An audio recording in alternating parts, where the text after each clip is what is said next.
l'armée israélienne a averti les résidents de la région de la Beka, dans l'est du Liban, de quitter les lieux face à la montée des tensions. Plus tôt, des frappes aériennes ont touché la ville syrienne de Latakia, causant d'importants dégâts et déclenchant des incendies, mais aucune victime n'a été signalée. Le conflit a également fait un lourd tribut dans le sud du Liban, où 16 personnes ont été tuées dans des frappes aériennes israéliennes sur des bâtiments municipaux à Nabatiyeh, y compris des secouristes et le maire de la ville. Dans une entrevue récente, le Premier ministre israélien Benjamin Netanyahou a allégué que les forces israéliennes avaient découvert des armes russes avancées dans les bases du Hezbollah dans le sud du Liban. Le siège de 13 jours d'Israël sur Jabalia a provoqué une grave pénurie de nourriture dans les hôpitaux de Gaza, y compris Kamal Adwan et Ael Aouda.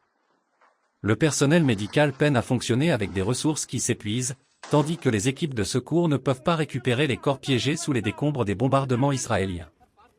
Interrogé sur la volonté de l'administration américaine de suspendre l'aide militaire à Israël si l'aide humanitaire ne s'améliore pas à Gaza, la Maison-Blanche a fait la déclaration suivante.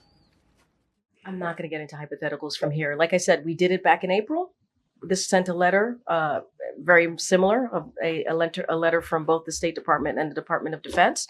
We got a constructive response. That's what we're hoping to see. We wanted to address this. This is connected to a decrease of humanitarian assistance, aid that is very, very much needed in Gaza, as you all know. And so this is we've done this before. It's worked. And so we're doing this again. And so we want to see a constructive response. Dans ce contexte, les dirigeants du Golfe, compris le prince héritier saoudien Mohammed bin Salman, se sont réunis avec des responsables de l'UE à Bruxelles pour trouver des moyens de désamorcer le conflit croissant au Moyen-Orient.